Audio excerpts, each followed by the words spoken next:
Good morning student. आज का जो क्लास है वह एटॉमिक स्ट्रक्चर का बहुत इंपॉर्टेंट टॉपिक है। बोर्स मॉडल ऑफ एटम आपका एटॉमिक स्ट्रक्चर में 80% जो क्वेश्चन है नीट का या आईटी जेई का, वह मैक्सिमम क्वेश्चन या 12th बोर्ड का maximum question 80% question bourse theory से पूछा जाएगा। इसमें हम लोग पढ़ेंगे बोर्स थ्योरी, बोर्स ने क्या बताया एटॉमिक मॉडल के बारे में। उसके बाद हम लोग किसी भी ऑर्बिट का रेडियस, एनर्जी, वेलोसिटी, इलेक्ट्रॉन जब जंप करेगा हायर ऑर्बिट से लोअर ऑर्बिट में तो जो एनर्जी मीट करेगा उसका वेवलेंथ कितना होगा, ये सभी हम लोग आज मेजर करेंगे, कैलकुलेशन करेंगे, फार्मूला ड्राइव करेंगे। तो हम लोग पहले बात करें Bohr's atomic model. Bohr's atomic model का निम्नलिखित पोस्टुलेट्स है। The important postulates on which Bohr's model based on the following. Bohr's ने कुछ पोस्टुलेट्स दिए हैं, उसके आधार पर हम लोग आगे बढ़ेंगे। बोर्स ने सबसे पहले कहा कि एटम स्फेरिकल होता है, व्हिच हैज न्यूक्लियस। एटम में एक न्यूक्लियस होता है सेंटर पर। All proton and neutrons are present at the nucleus। ध्यान दें, एटम जो है स्फेरिकल होता है, एटम के सेंटर पर रेडियस होता है जो बहुत स्मॉल स्पेस में होता है। ये रेडियस का जो स्पेस है वह वेरी स्मॉल है। वेरी स्मॉल में ये आपका न्यूक्लियस है, इसमें रहता है प्रोटॉन्स और न्यूट्रॉन्स। इसके चारों तरफ बहुत से सेल्स होते हैं, उसमें रहते हैं इलेक्ट्रॉन। इस समय इलेक्ट्रॉन रहते हैं, electrons.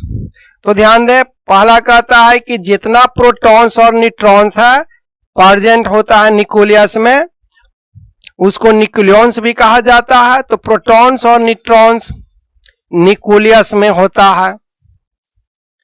The size of nucleus is very small and it is present at the centre of atom. Nucleus का साइज जो है एटम के साइज के रिस्पेक्ट में बहुत स्मॉल होता है। ये आपका रदरफोर्ड के मॉडल में भी बता चुके थे।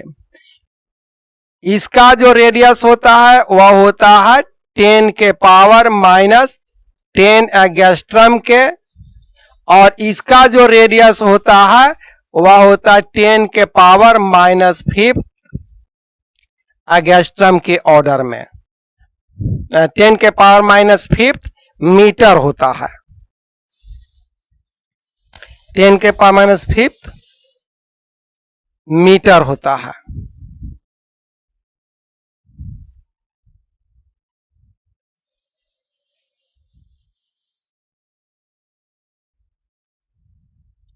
यानी एटम के रिस्पेक्ट में, एटम के रेडियस के रिस्पेक्ट में न्यूक्लियस के रेडियस 10 के पावर माइनस 5th पार्ट होता है। The size of nucleus very small in and it is present at the centre of atom. वो एटम के सेंटर पर रहता है। और electron revolves around the nucleus. Electrons जो होता है, इलेक्ट्रॉन जो है रिवॉल्व करता है around the nucleus in circular path which is known as orbit of electron. इसको ऑर्बिट कहा जाता है। इलेक्ट्रॉन जिस पाथ पर घूमता है इस पाथ को कहा जाता है ऑर्बिट। इलेक्ट्रॉन के घूमने के पाथ को कहा जाता है ऑर्बिट कहा जाता है। फिर से समझे, इलेक्ट्रॉन एटम स्फेरिकल होता है जिसके सेंटर पर न्यूक्लियस होता है। न्यूक्लियस में इलेक्ट्रॉन्स और प्रोटॉन प्रेजेंट होते हैं। उसके चारों तरफ इलेक्ट्रॉन जो है सर्कुलर पाथ पर रोटेट करता है। इलेक्ट्रॉन जिस पाथ पर रोटेट करता है उसको ऑर्बिट कहते हैं। और न्यूट्रॉन और प्रोटॉन को कंबाइन रूप से न्यूक्लियॉन्स कहा जाता है। अब देखिए ध्यान से, attraction force between nucleus and electron is equal to the centrifugal force of electron. एक चीज ध्यान देंगे, आप लोग कभी पत्थर का टुकड़ा को धागा के बांध करके रोटेट करवाते हैं तो जितने स्पीड में पत्थर के टुकड़े जो है रोटेट करेगा, धागा उतना तना हुआ रहता है।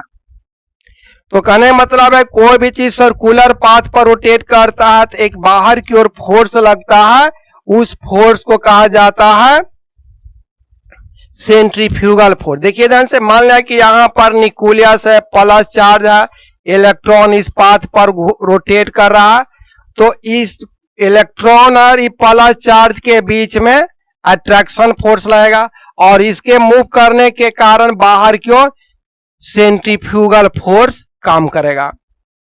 आप देखते होंगे साइकिल जब मोड़ते हैं, साइकिल स्ट्रेट में चला रहे हैं और जब साइकिल को किसी डायरेक्शन में मोड़ते हैं तो बॉडी को इनर पार्ट में झुका लेते हैं। इसके पीछे रीजन यही होता है कि जब रोटेट करते हैं तो अंदर की ओर जो है बॉडी को बेंड करते हैं, क्योंकि बाहर की ओर एक फोर्स लगता है सेंट्रीफ्यूगल फोर्स।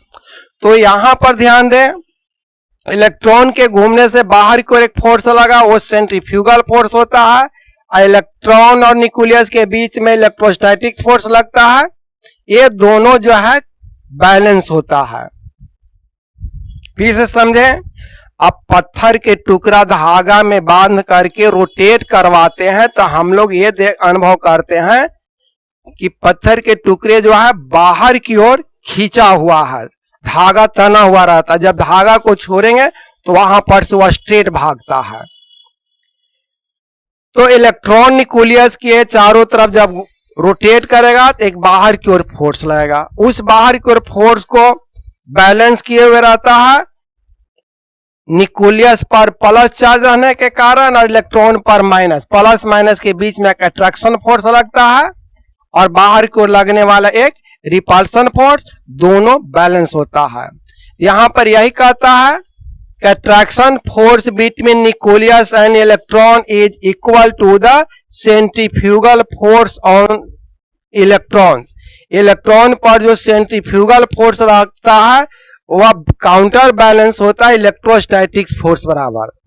हम लोग फिजिक्स में पढ़ चुके हैं कि कोई बॉडी एक Q1 है, दूसरा बॉडी Q2 है, इस पर ज्यादा डिफरेंट चार्ज से प्लस है, इस पर माइनस है, बीच का डिस्टेंस ज्यादा R हो तो एक अट्रैक्शन फोर्स लगता है, उसको कहा जाता है कोलम्बिक फोर्स। कोलम्बिक फोर्स बराबर होता है K Q1 Q2 बटे R स्क्वायर। ये फॉर्मूला होता है K Q1 Q2 बटे R स्क्वायर। यदि साइन डिफरेंट रहेगा, जैसे यहां माइनस चार्ज है, यहां प्लस चार्ज है, तो अट्रैक्शन फोर्स लगेगा। यदि दोनों का साइन सेम रहेगा तो रिपल्सन फोर्स लगेगा, तो यहां पर अट्रैक्शन फोर्स लगता है।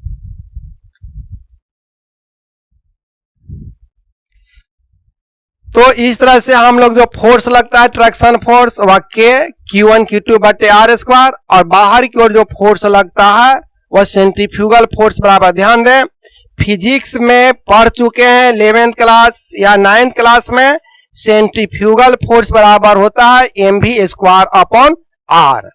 mv square upon r, m हो गया मास ऑफ इलेक्ट्रॉन, v हो गया वेलोसिटी ऑफ इलेक्ट्रॉन, r हो गया रेडियस ऑफ ऑर्बिट। अब ध्यान दें कि z एटॉमिक नंबर है, z यदि एटॉमिक नंबर, इसका एटॉमिक नंबर z है तो Zd चार्ज हो जाएगा। तो Ze और Ae Q1 के जगह पर Zd और इलेक्ट्रॉन E, तो Zd स्क्वायर हो गया बटे R स्क्वायर। तो K Zd square upon R हो गया इलेक्ट्रोस्टैटिक्स फोर्स, और सेंट्रीफ्यूगल फोर्स बराबर हो गया mv स्क्वायर अपॉन R। तो एक फार्मूला हो गया।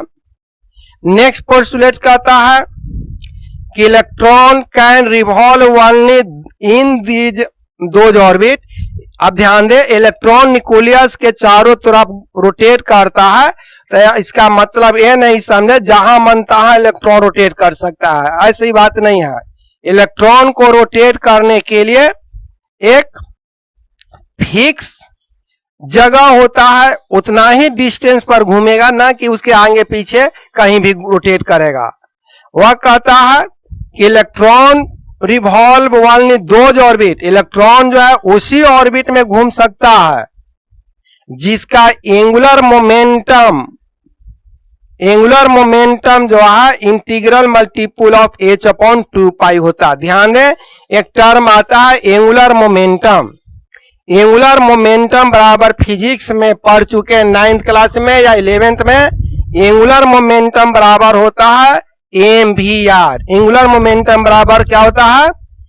mvr होता है एंगुलर मोमेंटम, और एंगुलर मोमेंटम होता है h अपॉन 2 का इंटीग्रल मल्टीपल।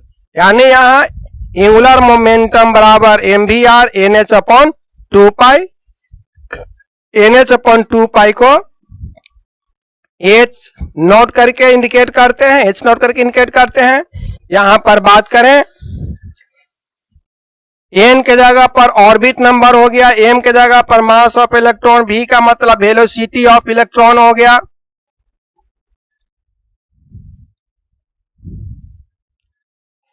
h का मतलब था प्लैंक्स कांस्टेंट, जिसका वैल्यू 6.63 इंटू 10⁻34 जूल सेकेंड होता है, जूल सेकेंड होता है। पाई का वैल्यू तो ऑलरेडी जानते हैं, पाई जो है कांस्टेंट होता है, पाई का वैल्यू 3.14 होता है।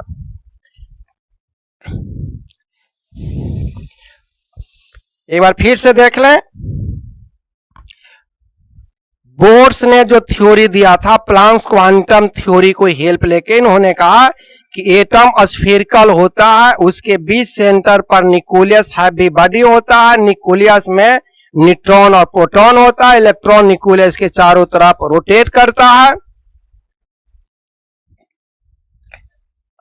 और न्यूक्लियस का साइज जो है एटम के रिस्पेक्ट में 10⁻⁵ पार्ट होता है। इलेक्ट्रॉन जिस पाथ पर घूमता है उस पाथ को ऑर्बिट कहते हैं। अब इलेक्ट्रॉन के घूमने से बाहर की ओर एक फोर्स लगता है, इलेक्ट्रॉन को घूमने से बाहर की ओर फोर्स लगता है, वह कंप्लीट बैलेंस होता है इलेक्ट्रोस्टैटिक्स फोर्स से, यानी सेंट्रीफ्यूगल फोर्स बराबर इलेक्ट्रोस्टैटिक्स फोर्स होगा, यानी k Z square upon R square equal to mv square upon r। Next कहता है कि इलेक्ट्रॉन केवल उसी, ध्यान दें यह भी आपका इंपॉर्टेंस है, इलेक्ट्रॉन केवल उसी ऑर्बिट में रोटेट कर सकता है जिसका एंगुलर मोमेंटम जो है h अपॉन 2 का इंटीग्रल मल्टीपल होगा। यहां पे इंटीग्रल मल्टीपल में केवल 1 2 3 5 लेते हैं, नेचुरल नंबर लेते हैं, यानी mvr बराबर एंगुलर मोमेंटम बराबर mvr बराबर इक्वल टू हो गया nh upon 2 nh upon 2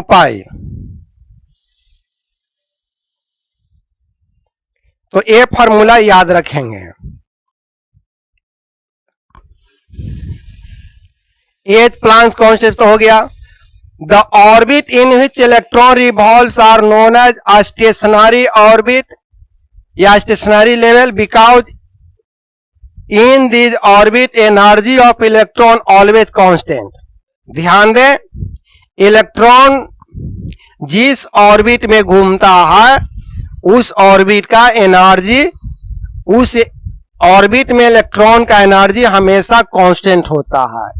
each stationary orbit associated with definite amount of energy, therefore this orbit are called energy level और एनर्जी सेल। ध्यान दें, इलेक्ट्रॉन जिस ऑर्बिट में घूमता है उस ऑर्बिट या सेल का जो एनर्जी है वह फिक्स होता है, उसमें घट बढ़ नहीं होता है,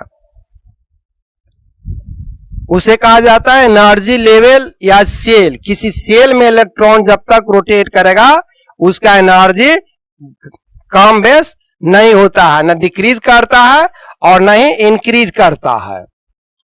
ये बात समझ में आ गया। जैसे समझिए, मान लिया कि थर्मस के में कोई रिएक्शन करवा रहे हैं, तो रिएक्शन के क्रम में हीट एनर्जी रिलीज या ऑब्जॉर्व करेगा तो थर्मस के अंदर ही रहेगा, बाहर तो रिलीज नहीं करेगा, ना बाहर से अंदर एनर्जी जाएगा। तो इलेक्ट्रॉन जब तक किसी सेल के अंदर रोटेट करेगा तो एनर्जी ना तो लॉस करेगा और ना गेन करेगा। लेकिन ध्यान दें, अब एक चीज और बात ध्यान दें, these orbit are denoted by KLMNOP। Orbit को KLMNOP से इंडिकेट करते हैं। फर्स्ट सेल को K से, सेकेंड सेल को L से, थर्ड सेल को M से, फोर्थ सेल को N से, फिफ्थ सेल को O से इंडिकेट किया जाता है। सेल को इंडिकेट किया जाता है KLM न्यूक्लियस से तरफ से बढ़ेंगे आउटर की तरफ, फर्स्ट सेकेंड थर्ड फोर्थ, इस तरह से बढ़ते जाता है।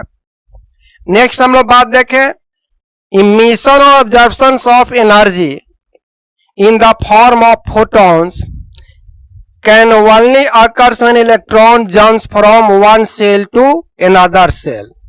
ध्यान दें, एनर्जी इमिट या ऑब्जॉर्व कर सकता है जब इलेक्ट्रॉन जो है एक सेल से दूसरे सेल में रोटेट करेगा। एक सेल से दूसरे सेल में जब इलेक्ट्रॉन रोटेट करेगा तो अब जो है एनर्जी इमिट या ऑब्जॉर्व कर सकता है।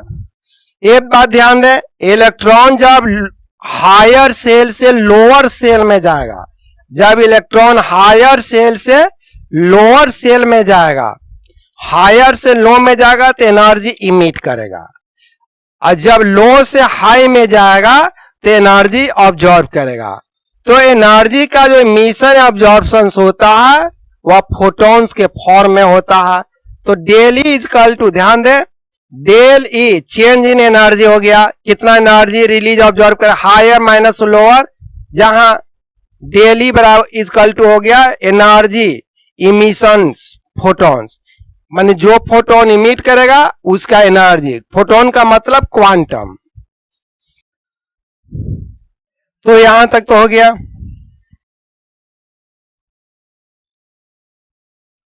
नेक्स्ट हम लोग बात करें, energy is absorb when values में, energy is absorb when electron jump from inner to outer and emitted when electron jump from higher to lower. जब लोअर से हायर में जाएगा तो एनर्जी इमिट करेगा, और लोअर से हायर में जाएगा तो एनर्जी ऑब्जॉर्व करेगा, हायर से लोअर में जाएगा तो एनर्जी इमिट करेगा। अब हम लोग बात करें applications of Bohr's theory. Bohr's theory का एप्लीकेशन क्या है? पहला एप्लीकेशन है टू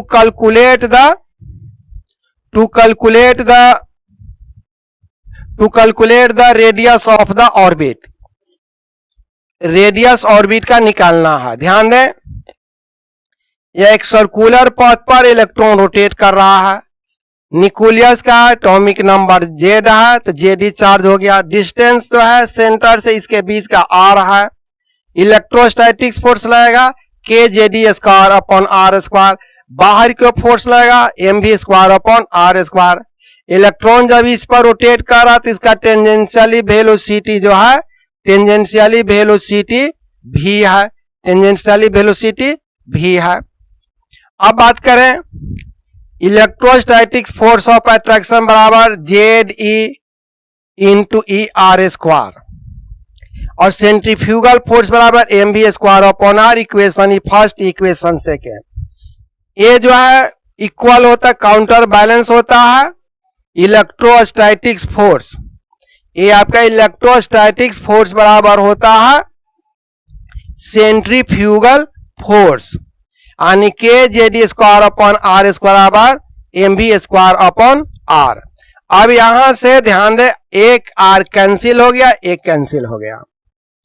वी स्क्वायर बराबर एम आर, वी स्क्वायर बराबर हो जाएगा यहां K JD square upon V square K JD square upon R M.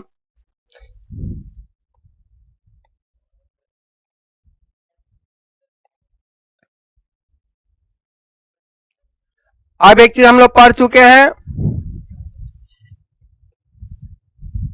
M V R equal to N H upon 2 pi होता है, भी इजकल टू यहां से N H upon 2 pi M R हो गया, भी स्क्वायर बराबर किए तब N square H square 4 pi square M R square. अब नेक्स्ट इक्वेशन थर्ड और फोर्थ से बात करें, थर्ड और फोर्थ में तो ये है, थर्ड में यह है, दोनों जो है भी का भी स्क्वायर का ही वैल्यू है।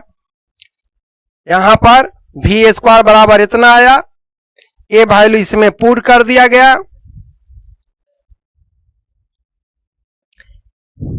ये आ गया। यहां से आर बराबर हो गया, ये याद रखेंगे, यहां से आर इजकल टू हो गया N square H square upon 4 pi square M K Z square. इसको 5 बार पढ़ेंगे।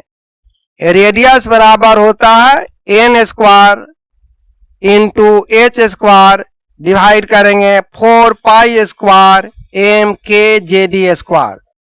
फिर से देखें, R equal to N square H square upon 4 pi square M K JD square, ये इक्वेशन हो गया 5। यहां पर N radius of the nth orbit है, आर रेडियस हो गया, एन हो गया सेल नंबर या ऑर्बिट नंबर, एच हो गया कांस्टेंट 6.63 10 के पावर माइनस 34 जूल सेकेंड, पाई का वैल्यू कांस्टेंट होता है, मास इलेक्ट्रॉन का 9.1 इंटू 10 के पावर 31 केजी होता है, के जो है कोलम्बिक कांस्टेंट है, इसका वैल्यू होता है 9 इंटू 10 के पावर 9 न्यूटन मीटर स्क्वायर पर कूलम। ई का मतलब magnitude of charge of electron 1.6 into 10 के पावर माइनस 19 कूलम, ये याद रखेंगे। जेड हो गया atomic number, putting the value of pi H M K in equation 5, 5 में सबका वैल्यू पुट करेंगे तो आर का वैल्यू हो जाएगा 0.529 N square upon Z square 10 के पावर माइनस 10 मीटर, और आर एन इक्वल टू हो गया 0.53 एन स्क्वायर अपॉन जेड। यहां आर एन इक्वल टू है orbit radius of the nth orbit, Z हो गया एटॉमिक नंबर। तो यदि ये आपको अच्छा लगता है तो ये लोगों के बीच में शेयर करें, सब्सक्राइब करें, और अगले क्लास भी इंपॉर्टेंस रहेगा। अगले क्लास में हम पढ़ावेंगे एनर्जी का फार्मूला निकालेंगे, पोटेंशियल एनर्जी का फार्मूला निकालेंगे, काइनेटिक एनर्जी का फार्मूला निकालेंगे, वेवलेंथ फोटोन जब एक सेल से दूसरे सेल में जाएगा तो कितना होगा, और वेलोसिटी। ये 4 टॉपिक अगले क्लास में, और अगले क्लास में इससे रिलेटेड न्यूमेरिकल बतावेंगे। तो आज का इतना ही रहने देते हैं।